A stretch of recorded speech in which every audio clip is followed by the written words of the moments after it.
Thanks for tuning in to the Empire Boxing Podcast. A huge thank you to our partners at Sting Boxing. It doesn't matter if you're into boxing for fitness, as an amateur, or as a pro, Sting has something for you. Head to their website, stingsports.ca, and use the code EMPIRE10 at the checkout to receive 10% off. An Empire Boxing and Unlearning Network production. Welcome back to the Empire Boxing Podcast, and I'm your host, Coach Jay. Today we have, like I said, local legend, a good pal of mine. I've been super excited about this episode for quite some time. We've got Joey Foy, aka Sapperton Scrapper on Instagram. If you haven't seen, we're banging around on social media all the time. Always. Throwing bombs. So if you haven't seen it yet, where have you been? Get your head out of your ass. Joey, welcome to the podcast. Thank you so much for having me. I'm super psyched. Just be here and just chill with you guys. Yeah, we just had a great podcast pre-show. We were talking about Filipino food and traditional Filipino 7-Up marinated stuff. And I've just had my whole mind opened. I heard words I'd never heard before, and I have a feeling this is going to be a really fun episode. Yeah, I'm hyped. Okay, cool. So let's just rip the Band-Aid off and talk about what happened to your voice, bro. So I just started a brand new class out in Richmond at a gym called RSF. And first of all, shout out to RSF. Thank you for having me in there.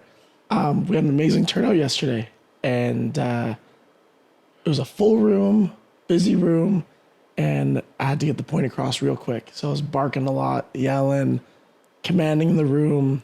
Everyone killed it. I should remind that. 2 classes in a row of just me yelling. Oh, you had the double trouble. Double trouble back to back. Wow. Somebody get this boy a tea with some honey and lemon. So are you teaching once a week now there? Once a week for now. Hopefully a few more coming down the line. Yeah. But yeah, I'm really excited. Sick. Okay, Yeah. and how do people come to your classes? So in order to come to the class, you're going to want to contact RSF. You're going to want to look at their Instagram or their website, and there should be bookings online, as well as I teach at Pinnacle Martial Arts, located in Richmond as well. I'm one of the head striking coaches. I teach on Tuesdays. Please, I highly recommend showing up. My Tuesday class is a boxing focus class. I do a drilling and fundamentals, and then concepts and sparring the hour after.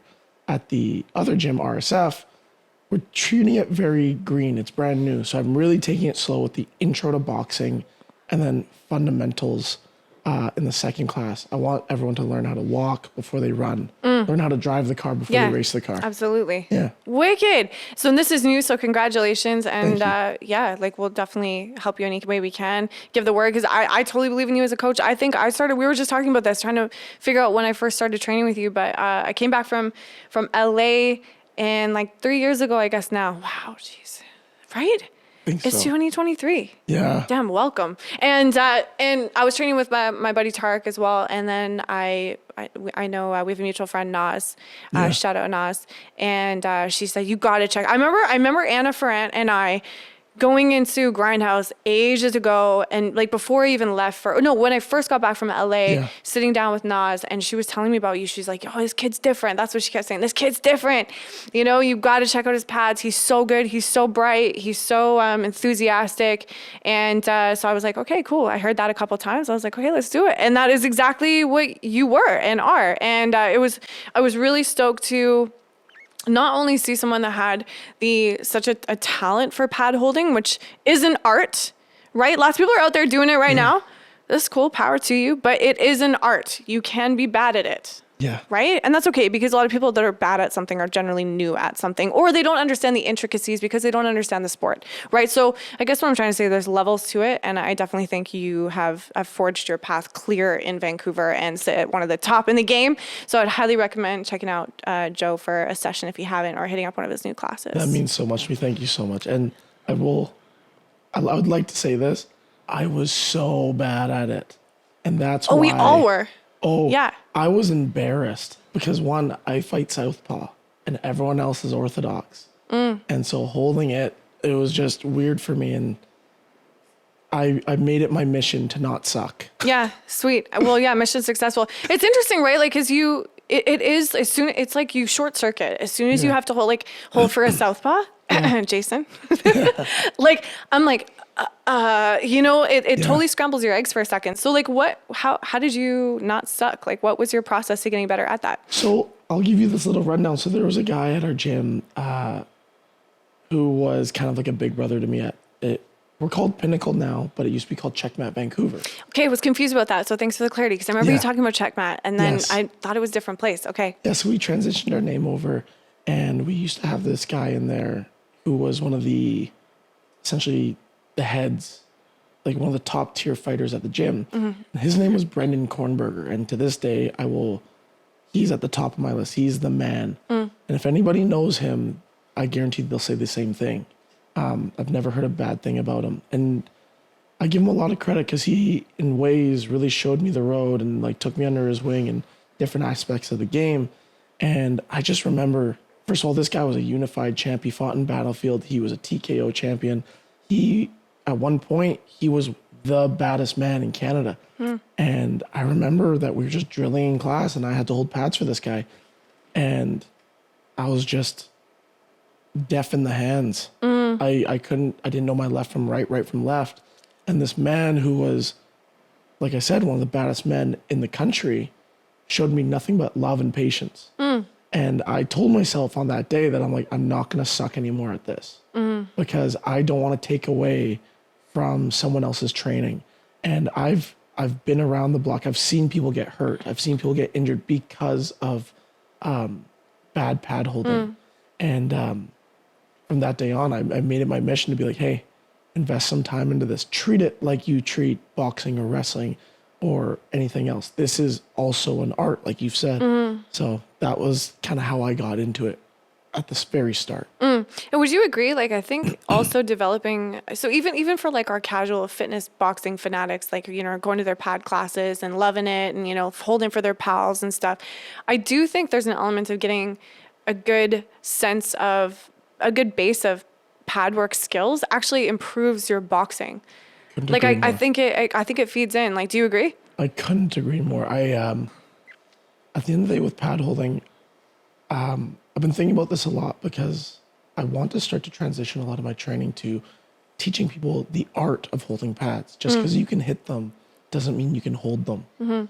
And like I said, I'm tired and I'm sick of seeing people get hurt from people just doing silly shit on the mitts, not understanding depth and range. And someone's popping elbows and shoulders and all sorts of things. Yeah. And jamming punches and hyperextending. Yeah. It is so important. And unfortunately, I didn't go to school for fitness. By trade, I'm a carpenter. That's what I am.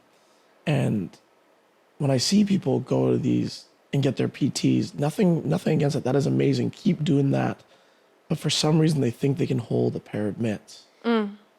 No, that is not how this works.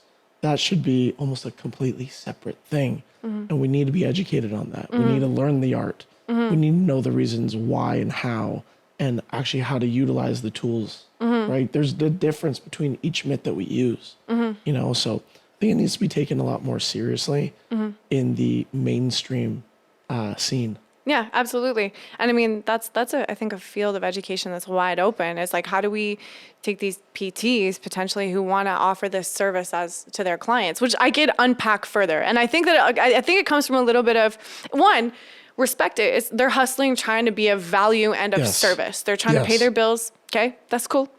100%. And then, but at the same time, it's like, when you don't stay in your lane on something and you go from being a PT to like, well, I'm your physiotherapist too. Don't worry about it. I can be your nutritionist. Don't worry about it. I'm your pad holder. Don't worry about it. I can be your chiro too. Don't worry about it. It's just like, eventually the quality of service you're providing is bullshit or subpar. I can so there is an element of stay in your lane or go and learn. And we've been talking about this a little bit. You're kind of interested in paving that path a little bit to teach PTs how to hold pads, and I would love that. Or just casual people that are probably interested in hold for their partner or their friends or going to classes. How do you bridge the gap? Because I think a lot of these classes are focused on actually throwing the punches, being the boxer, but being on the other side is as important too. Exactly. So like I said, I was a carpenter at trade, and people look at concrete and they just see stairs, they see a wall, but the carpenter has to look at it backwards. They build the mold. And as a pad guy, you're essentially doing that. You are the one leading the dance. You are the one telling the other person what to do and how to do it. And you're setting those boundaries and those references physically with your body and your hands. You can't do those things. Injuries are going to happen. Bad tendencies are going to happen. You're going to create bad habits for the athlete. And let's say you're not even working with a combative athlete. You're going to be teaching these people bad form that, I keep repeating myself, is going to hurt themselves. So one of the big things right now is that I'm trying to work on is creating a method, creating a curriculum to teach trainers or whoever wants to learn how to hold mitts, how to do it. You know, and it's a lot more than holding mitts. It's about communicating to your client or your athlete how to use their body, how to make sure that their body is feeling the correct way before even letting them make contact.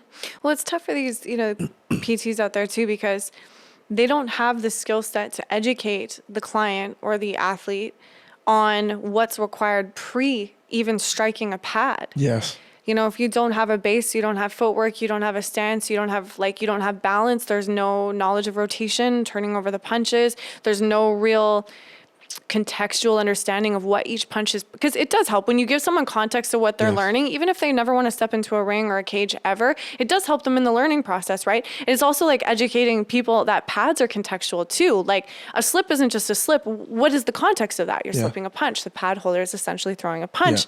You're in the best position to counter, etc. But if you don't have the skill set to even teach someone about their stance and their balance and their base and rotation and whatever, holding pads, it's almost like you skipped to the finish line.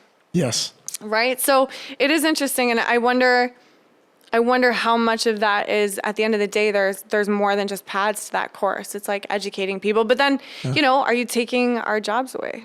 Giving them to PTs. So it's an interesting dilemma a little bit. I like that. And you know what? I've actually thought about it. I think we've had this conversation in the past, and yes and no.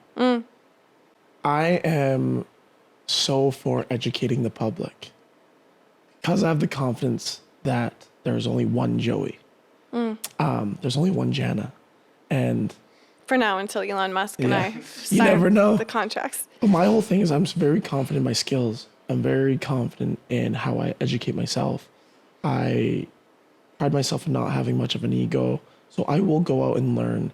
And hopefully there's someone else out there like me in a different realm that I can learn from, right? And I would love to teach whoever wants to come in and learn how to hold mitts because I'm confident, one, in my skills. The other thing from a business point of view is I'm like, hey, there's enough food out there for everyone to eat. We're in a very beautiful, big city, very healthy lifestyle city. And I am more than confident that everyone can eat in this city. But on the backside of that, there's only one Joey. There's only one Jana. Word. Yeah, word. I like that. I like that kind of like taking the approach of abundance and not scarcity. And you're right. If you're confident, you have the best product out there, then teach other people. But there is only one you. Yeah. I love that. So let's talk about that the forging of the one you. How'd you cut your teeth in martial arts? So this is funny. It's one of those imprinted memories. Wicked. Which is super dope. And I remember 4 years old, I'm goofing around outside. My mom comes outside and says, "Hey, do you wanna do karate?" I'm like, "Oh yeah, I want to do fucking karate." Yeah. So sick. Give me the gi. Yeah. Showed up, first karate class, rocking jeans and a Mickey Mouse shirt. Yes. And it was just an after school activity for me. And it ended up becoming like an actual passion of mine. And then it went to when I was like 18 and I got to compete in the States a few times and stuff like that. That's actually where my teaching career started because I was given a chance to start teaching there. And then throughout high school, I wrestled. And that became my favorite sport. I give my coach, his name was Gord Sturrock. His name is Gord Sturrock. And he was he revolutionized coaching for me. I give a lot of credit to that man because I remember watching documentaries about wrestling and just being like, oh, it's gritty, it's tough. You gotta, go. You're puking at practice. You're sprinting, doing all this stuff. Is that not true though? Because I've heard wrestling training is some of the most grueling. 100%. Like grueling. 100%. And he was an Olympic alternate and he was on Team Canada and stuff like that. But he knew his audience. Right. He says, we'll play soccer for your warm up. Okay, we're gonna play the knee touch game, sprawl every time. He made practice enjoyable. And then the New Westminster program became one of the best high school programs because, in my opinion, that was the secret ingredient. He made it enjoyable. When I find a lot of these people make it too tough. Right. Not like the, what do you call it? The strongest will survive. Yeah. Well, just make everyone strong, you know, and just have different methods of teaching it and getting the point across.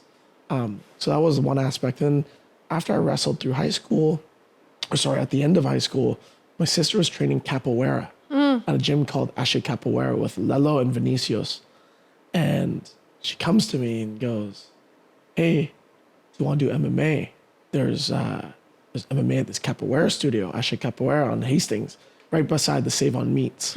It's the former Kazushi. Yeah, I was just going to say pre-Kazushi grappling. Yes. Yeah, pre.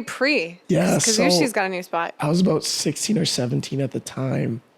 And so I go with her and I'm like, man, what are these guys going to do? Dance fight me? And I showed up and I met a man named Achilles. Achilles Estremadura. And I'm training with this guy and I was like, yo, these guys are about it. Like, I can't touch spar these guys. Like, I hit them. They won't go away. And Achilles built all these young kids, right? Young van kids. They were just tough as nails.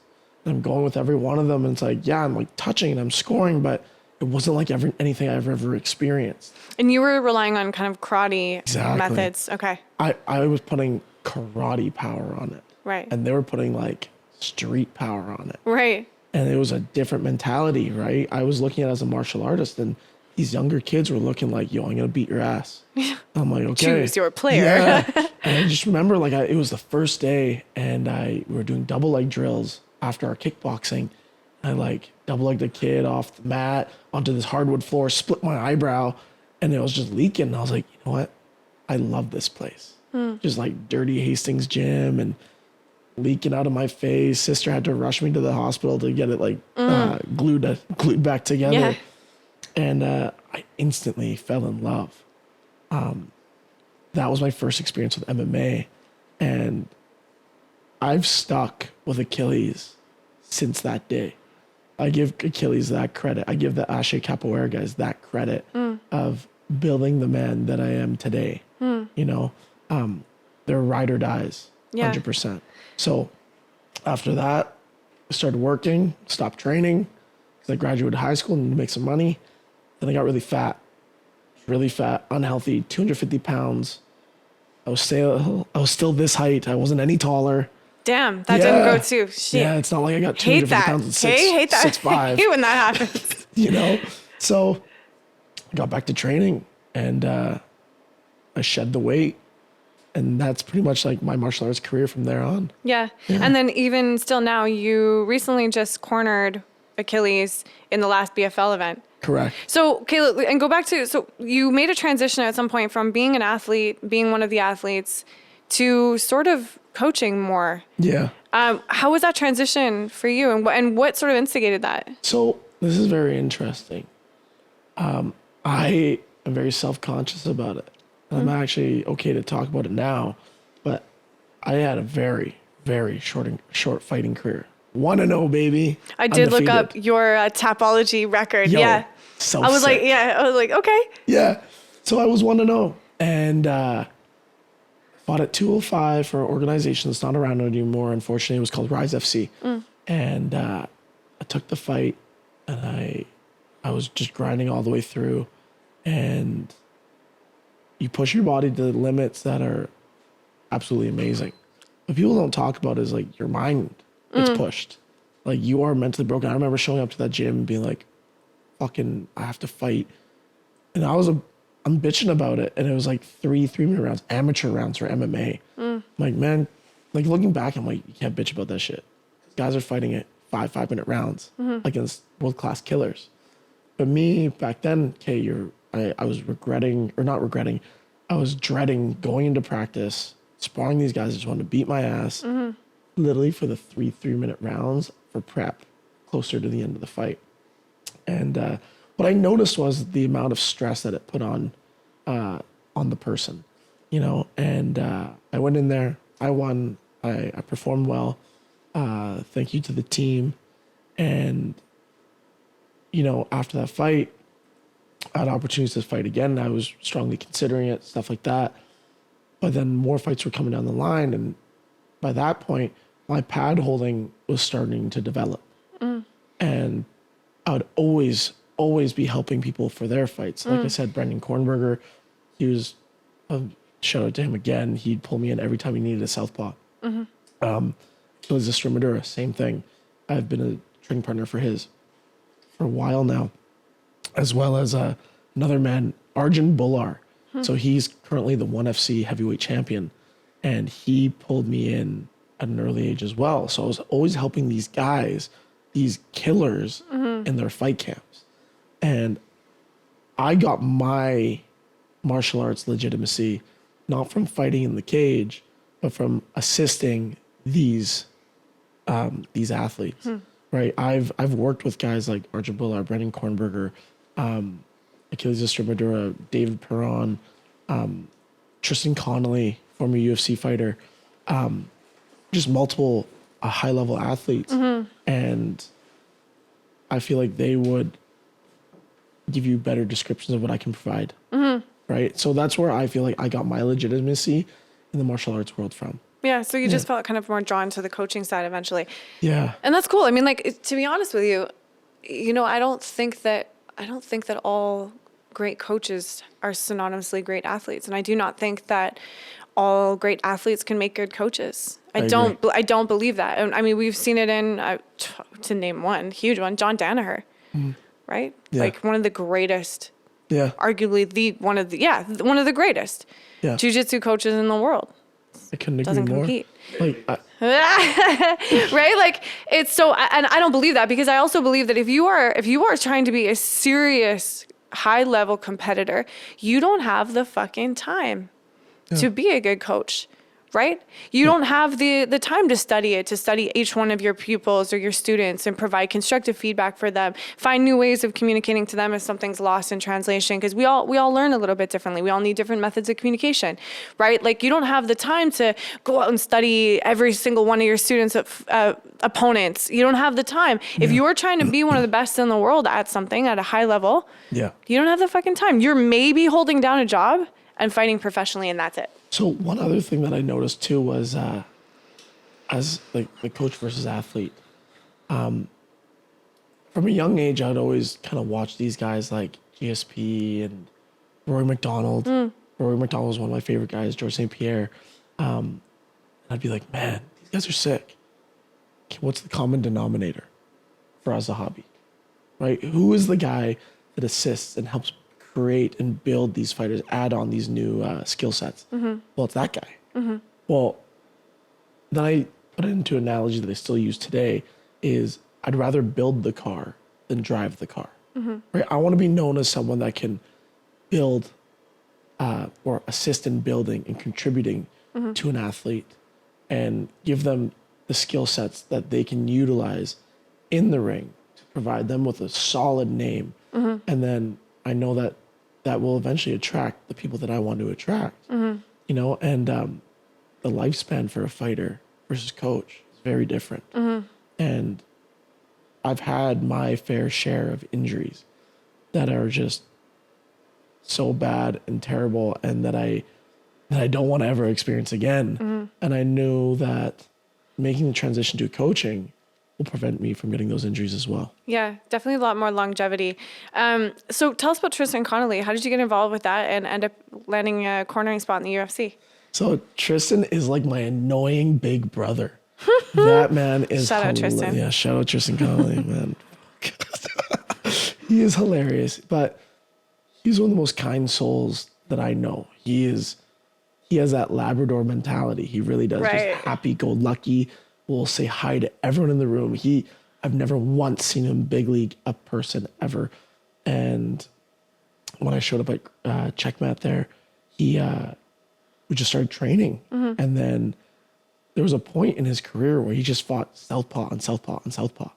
And every southpaw was similar. Boxing, wrestling. Okay, Joey, you have good boxing, you have good wrestling. You're my guy. And then eventually he was like, oh, now you got mitt work too under your belt? So I think it was like 4 or 5 fights in a row. I just cornered. And it just became kind of this consistent thing in his training camps because of the fighters that he'd be fighting against. Right. And then when he got that call for UFC Vancouver short notice, we were already working our mitt work. He was already in shape, and he pulled me in the corner because I've been such a consistent person. Yeah. And at the time, we were training a lot together all the time. And that's really how it happened, just consistency and repetition of just maintaining that core crew. Right. Yeah. So any more of that in the future, like on the horizon? You know what? I don't know. Yeah. I really don't know. I'm flying by the seat of my pants. Like what's next for Achilles? Like he's got his belt. Yeah, he got his belt Right? back. That was an amazing fight. Shout out to Achilles Estremadura for that one. Yeah. I heard nothing but amazing things about that fight. I regretfully didn't get to see it, but All good. Like if you haven't watched it, check it out on Fight Pass. Yeah. It's a great fight to actually break down. so it was a combat sports lovers fight. In my opinion. Okay, cool. It was classic striker grappler. Yeah. you Okay, know? cool. And you know what? The fighter that he was fighting was Xavier Nash, and that guy is tough as nails, man. He showed up, and he performed amazing. That was a very good fight, and that is a real martial artists fan fight. So he won unanimous decision, I believe, and right now we just don't know. I saw him today, and we're all just pretty like high on the win still, and, Yeah. and just enjoying the moment. But we haven't heard anything yet. Right. Yeah, Interesting. I'm really curious to see like what can kind of come of that, because I mean there was some talk about Siraj as well, and Yeah. possibly something coming down from the line. Shout out Jamie. Hope you're shout out Jamie. recovering from that surgery. I saw him today, Yeah. man. How's and that orbital? Handsome as ever. Handsome as ever, our Jamie. Well, Man, bless him. No, he performed, man. I'm so happy for that guy, especially Yeah. the road that he's taken, and all the battles that he's gone through. People don't know he's went through a lot in these past few years, and to show up the way he did and completely neutralize a game opponent. Like I said, like Yeah, and I remember him saying, like this guy's gonna be tough for me, and he said that's what I want. I want the Yeah. toughest guy. I don't want the easy fights. I agree. I remember him telling me, he goes, I wanted a fight and I got one. Yeah. I'm like, yo, man, that's a real warrior. Yeah. You're about this. Yeah. This is who you are. Yeah. And he went out there, and from a coach's perspective, I went out there and I was blown away. Yeah. You completely neutralized another specialist, Yeah. right? And Jamie, I will say this about the guy: you want to box with him? Go ahead, see what happens. Yeah. You want to kickbox with him? You want to do Muay Thai specifically, Jiu-Jitsu, wrestling?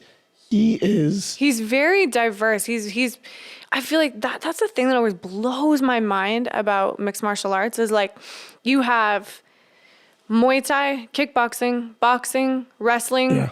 jiu-jitsu, what else? Sambo, like fuck it, I don't know. You had a whole bunch of shit Yeah. to be really good at. Yeah. So And he's taken the time. He's ventured. yeah. He's seen the best of the best at what they can do, and he's learned from these people. Yeah. And when you stand in front of him, you can feel it. Yeah. You can see it at a young age. Yeah. Right. He's in front of you, and he can beat you in every single aspect. Of Yeah, the game. he's very, very high level Yes. in a lot of the disciplines.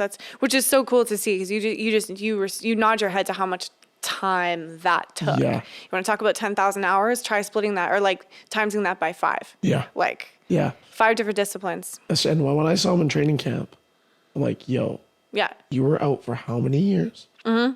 I don't believe it. Yeah, if you haven't heard Jamie's story, it's one of our podcast episodes, and he kind of breaks it down, and it's just unreal. Yeah. I mean, mad respect for Jamie Siraj. We wish him, of course, all the best. Yeah. And okay, so you were mentioning that you had a bit of like your own journey with it, coming from gaining a bunch of weight to like where you are right now. Was martial arts specifically and like the training around that, and was that kind of like the biggest contributor in that transformation in your life, or what else did you do? 100%. So there's a few things. Construction sucked. Like, if I'm being No, honest. really? Oh, it was terrible. Because every time I see these guys like on roofs and stuff, I'm like, that looks so much fun. In like 30-degree heat, just I'm like, There was, you know what? Some aspects were great. I'm not even gonna lie. I learned this amazing skill. I worked with some really amazing people. And I'll never lose those skills. And I still talk to those people to this day. the real reason I actually got out of construction was at the time it was COVID. So things were really, like COVID was just hitting the scene. Yeah. And I just remember being on site and not being able to train.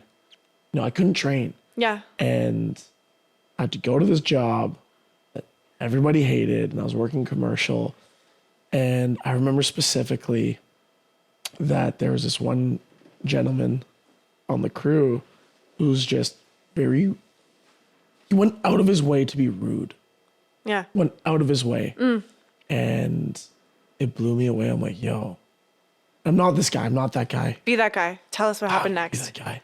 I'm like, you are not tough enough to be this rude. And it's just the honesty of it. Like, and it got to the point where he was verbally threatening me. Right. So you smash him or what? No. Don't lead me down this road and then leave me. Okay. All right. I'm a very. You had a chat. I'm a very like passive guy. I'm like, hey man, like I diffuse everything. I with was like, humor. and then he hit him with the 2x4 and the whole thing. Okay. Pull the chair out. All right. Yeah, and it just, I'm very passive. I really just like shit deflect it. I'm like, yo man, like I'm no, it's not happening. And then it got to the point where he said something to me. I looked at him and I said, talk to me like that again, I'll fucking slap you. And I stopped and I bit my tongue because I was so upset with myself. Because that is not the person that I am. That's not who I want to be seen as. That's not how I want to be represented. And you kind of let him drag you down for a second. And I can't believe, to this day, I'm like, how could you let some other person get you to that point? Or you get to that point because of something someone else said. Right. I am in full control of my emotion. I'm in full control of what I say. I am in charge of what I do. If I make a mistake, it's my mistake. And what I said there was a mistake. And I told myself, I need to get out of this environment because obviously it's not doing good things for me. And this isn't my passion. This isn't the reason why I'm on this planet. Yeah. Right? So from that point on, I pretty much just quit my job. And I was like, yo, I can't do this. Like, Shout out to that guy then, though, because he set you on your path. Yeah. Shout out to him. Yeah. Not dropping names. Yeah. Too bad. But low key, it's one of the best things because look at me now. I got to do my passion. I was forced to do it. Yeah. And when I jumped into this, I didn't do it for the money. I literally thought I was going to make a quarter of what I made, if that. Listen, anyone that gets into this industry full time is not doing it for the money. Exactly. At first. Absolutely not. It is a passion thing, and you sweat and you stink and you bleed and you hurt. Yes. And you spend all your money on physiotherapy and shit.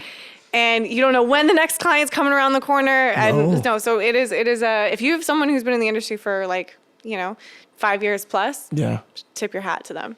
Well, I couldn't agree more. And when I made that transition, it taught me a lot about how to grind. How bad do you really want it?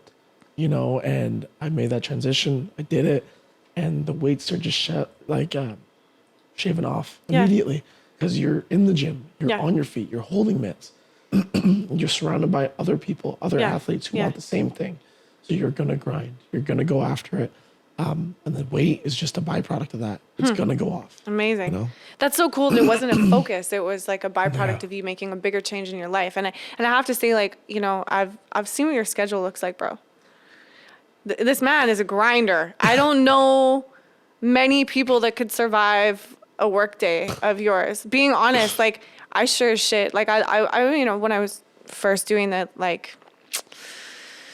don't know, I guess it's about 6-7 years ago now, working 8 to 8, holding maybe 5, doing 5 boxing clients and 3 strength clients a day or whatever. I was like, this is so wildly taxing and wildly unsustainable. Yeah. And after that, I was 2-3 max. Yeah. And I've seen your schedule and I'm just my wrists ache for you, bro. Yes. So, I mean, but mad respect, you're definitely one of the hardest working, grinding guys out in the industry for sure. I really appreciate that. When I started this job, I told myself nothing is promised. There's no guaranteed paycheck with a consistent dollar amount. Yeah. So whatever you work, you earn. And on the opposite side of that, I love to give people the opportunity to experience what I can provide.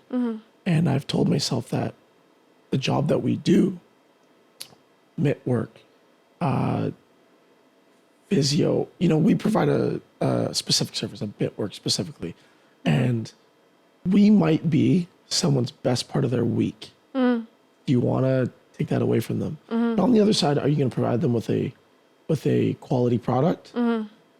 Well, the fact that I know that they want to be here and they want to see me and they want to experience what I can provide makes it wakes me up harder than coffee. You know what I mean? It's like, yo, you want to experience this. You want what I can give. So that's also what drives me to work those crazy hours. Yes, I do feel it. I really do. You know what? That one day off is sweet. Yeah, that's because you're still under 30 that you can bounce back in one day. I'm like, what does that feel like? Yeah. Oh, bless you. Yeah, no, definitely a hardworking guy, a grinder. And I know how much energy and effort you put into coming up with specific things for people. Like, for example, a few times, I've come in to help some girls you were working with from Checkmat at the time, I guess, with some sparring and stuff before their fights. And you always had something specific that you look for that was constructive for each person, that was different. And, even myself, and I was just happy to be there, just getting rounds in and helping out and stuff. But every time I come in, there's always something you've seen. So my question is, when you get a new athlete, let's say a competitive combat sports athlete, and you do your very first session with them, from a coach's side, what are you looking for when you see them move or they strike with you those very first few times? What are you looking for, and how do you decide where you want to start on your path of coaching them? You know what? I need to watch you move. I'm going to ask you a lot of questions. I need to watch you move. I'm going to ask you to do a lot of shadow boxing. I'm going to need you to just do line drills. See your natural tendencies, see if there's repetition, see if there's patterns that I recognize, see how you handle the space, what's your posture like, stuff like that. I'm going to ask you a lot of questions like, oh, how does sparring go? What do you land often? What don't you land off? To be honest, what I care about is what did you get hit with this week, right? I don't really care what you're good at. I want to see where we can capitalize and build, make you like an unsolvable Rubik's Cube. You know what I mean? So when I get a new athlete, it's a lot of that feel out process. I want you to dance for like 3 rounds. I want you to shadow box with just jabs. I want to see you just practice pocket game. That's kind of what I look for. Yeah. When it comes down to just a person off the street that wants to learn, then I'll run them through kind of like my routine checkup that I make them do. Just cone drills, ladder drills, basic punching mechanics. Okay, let's find what your stance looks like, stuff like that. Yeah. But when it comes down to the athlete, I kind of let them be in charge of their movements, if that makes sense. Yeah. Show me what you can do. Yeah. And then let me see how I can contribute. Amazing. Right? I'm not here to change you. Yeah. I want to add to you. Yeah. Right? So who are some of your biggest kind of coaching inspirations, people you like look up to develop your skill set and knowledge? So I really love, just as a kid, it was the Fraza hobby. Okay. Because how he held himself. Right. He wasn't aggro. He was well spoken. Yeah. And that to me was amazing. He wasn't like dictating everything. He was like soft spoken. He was assertive when he had to be. He speaks very intelligently. So that was one major inspiration. Eddie Reynoso. Yes. Yeah, as a Mick guy as well. Yeah. But actually with Eddie, I took it even further, which was how he just does repetition. Yeah. And for me, my learning style, how I absorb information is just like that. Yeah. I don't learn things quick, but if you let me repeat it, I will understand it. So that's obviously another one. Those two, I would say, are two of my favorites. And actually, third is Freddie. Now, Freddie's actually recent in my eyes. Okay, and why is that? Because I actually got to meet Freddie. Amazing, yeah. Yeah, so I went down to LA, I believe it was last year. Yeah, I remember you going. Yeah. Yeah. And a really good friend of mine, James, he's been training down there and he invited me out. That's why I went down. Yeah. And we went to Wildcard. Yeah. And what I loved about it was Freddie's there at the door. this man has trained the best in the world. This man probably sleeps in silk sheets and doesn't have to show up to work. He's there every day, and he says hi. He asks you how you are. He asks questions. He shows that he cares. And when I was leaving, he stopped me and was like, hey man, how's it going? Where are you from? He genuinely cares. So I feel like as a coach, there's more than just teaching and game planning. It's those little bits of communication that go such a long way. Absolutely. Right? I always tell people pad holding, coaching, and teaching are 3 different things. Yes. Right? But the common denominator is communicating. Right? And being able to communicate to a wide variety of different people makes a good coach, trainer, pad holder. Absolutely. Yeah, so those are my 3 guys. Amazing. Yeah. Okay, so what would be your like career dream boat corner? Like who would you who would you love to corner if you could have like your fantasy pick? Oh, that's such a good one. And okay, so let's expand. Okay. Let's go. Who would you corner? Who would they be fighting? Let's do that because I want to know what you'd say. Dead ass answer? Dead ass answer. I would rather corner my boy Achilles Estremadura at the highest level of the sport than anybody else. And who would you like to see him fighting? Fantasy matchup. Oh man, you know what? I think a really cool performance is, I think, top tier 155 BJ Penn. Like OG, like him in his prime. Okay. You know what I mean? Okay. I think that is such an unreal fight. And how would you, what kind of corner advice would you give to Achilles after round 1 with BJ Penn? You know, after round 1 with BJ Penn, I'd look at him a lot like how we executed with Nash. BJ Penn has really good quick twitch. His response time is high. Hella explosive. Right. Yeah. And I'd be telling Achilles, hey, we need to change the rhythm on him. We need to change the rhythm. We need to match levels with him to watch for those shots. And we need to respect his power. But we need to keep him occupied and overloaded. So I think the game plan against this kind of guy would be high volume with our feints, with our angles and our movement. Never be in front. Chip away with that lead hand, just like we did in that last fight. I want him to attack with the head kick more to draw that height because Achilles is taller. And then once you start picking and poking, change that rhythm, step in hard, and back to space. We're not getting greedy. Yeah. Right. Yeah, sick. So who are you working with now that you're excited about, and what kind of fights are around the corner for you? You know what? I don't know what fights are around the corner for me. Right, okay. I tell people I provide a service. So whatever you need, whether it's paddling, coaching, you come see me. The fight week is just over. Occasionally I actually get to have one of your guys' Empire guys with me on the mat, Rhett Gibbons. Shout out Rhett Gibbons. Shout out Rhett Gibbons. Man, that guy can hit. Yeah, he can crack that right hand something. He's got a nice jab too. Very nice jab. Yeah. No, so right now I get to occasionally work with him. But right now I'm pretty quiet when it comes to athletes. Yeah. I had the opportunity to work with guys like Ali Wasuk for a little bit for his fight, just at the start of his camp. I got to work with Jamie Siraj a little bit for his. Yeah. I got to work with Achilles a lot for his. And I've been pretty jam-packed with just fights Yeah. with that. And so I'm up for grabs if you need me to be a cornerman, if you need me for strategy, if you need me for mitt work. Yes. Hit your boy up. Yes, absolutely. Very cool. Well, I mean, Oh, I'm super rude. What? And my homegirl Ashley. Oh, yeah, I got to Watkins. help out Ashley Watkins in her first MMA fight. Yeah. Shout out to Ashley. Absolutely. Shout out Ashley. So proud of her. She can crack too. Oh, and she man. fought. And Rachel Hoffar's. She's game. She is game. She's game. She's very athletic. She performed beautifully. She executed nicely. Shout out to Rachel. That was an amazing fight. I loved it, even as a cornerman. And I'm so proud of Ashley. Yeah. We unfortunately didn't get the W. But the thing is with her, she was back on her horse right immediately after. Yeah. She knew what she should have capitalized on. And And there wasn't much damage, right? I mean, she did not much Not that much I know damage. of. Yeah. Not that I know of. But you know what? I think she's in the gym like 2 days later. That girl is Tough girl. tough as nails, Yeah. man. I love her. She's a ride or die for sure.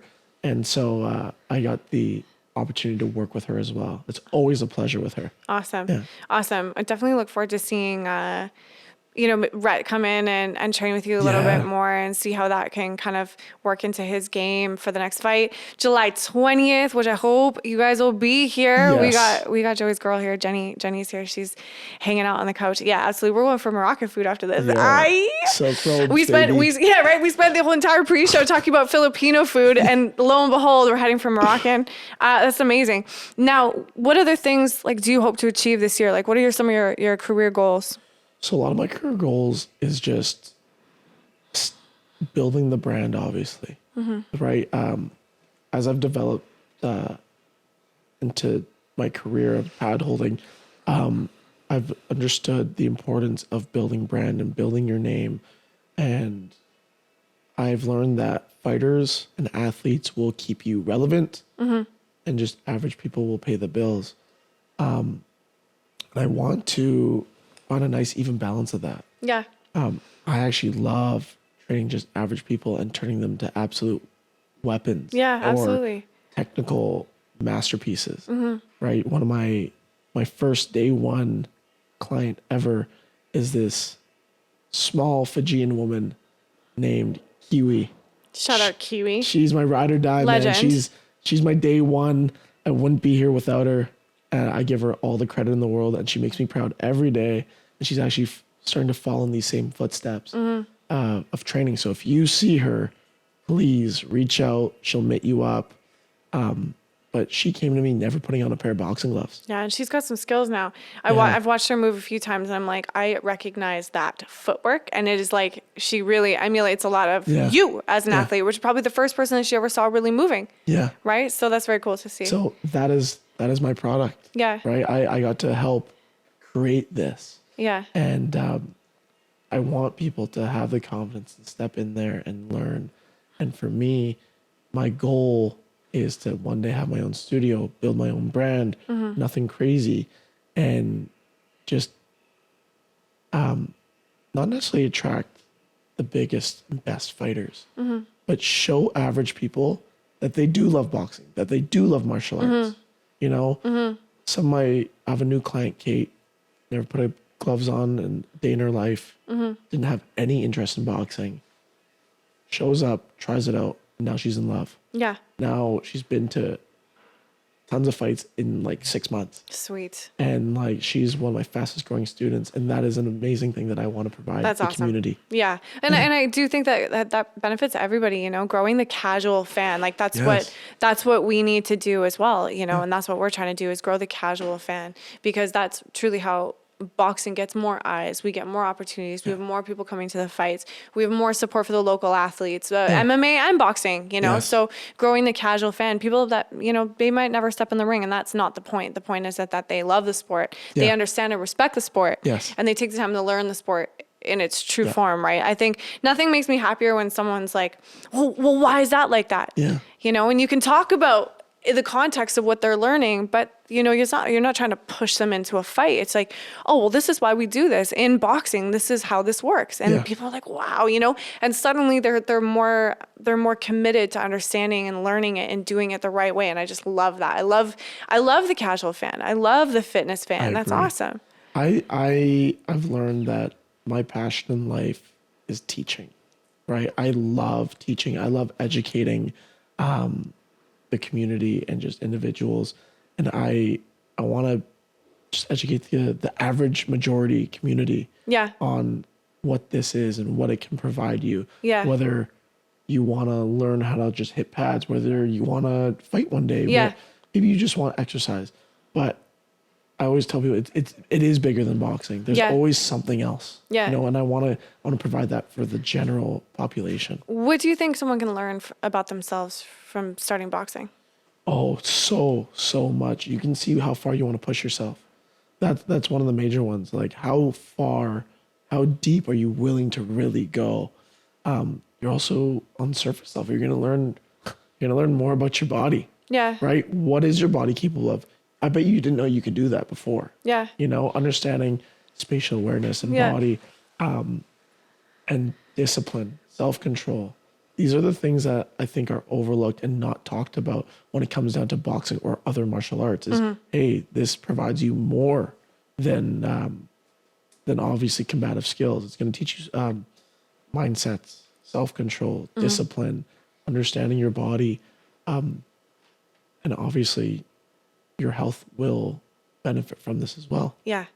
Yeah, there's no downside really, especially when you have good people, teaching you the right technique and making it fun and making it accessible and approachable. I think that there's no downside. Yeah. Well, I really look forward to seeing like where your career goes. I really believe in you. I think that you're such an asset to the mixed martial arts community and the boxing community in Vancouver. And, and you're just a good dude, you're a good guy. So, much love. And I look forward to seeing you maybe, who knows, maybe in one of our corners really very soon. That would be very cool. What? That is a bucket list thing for me. That is a big bucket list thing. I would love to corner on an Empire show. Okay, cool. So, Noted. Yo, shout out to Empire. Yeah, thanks so much for coming on the show. It was such a great opportunity to get you out there, get people to know you, to find out a little bit about your story, where you came from, and what you want to do in Vancouver in combat sports. So, shout out and to all the hard work that you're putting in. We see you grinding. Thank you so much. I really appreciate it. For sure. Check out Sapperton Scrapper and follow us on YouTube. Subscribe to our channel. Support the local athletes. Support the boxing community, the coaches, the cutmen, everyone in between. And we'll see you next time on the Empire Boxing Podcast. I'm your host, Coach Jay. Make sure to listen, follow, and subscribe to Empire Boxing on Apple, Spotify, and YouTube.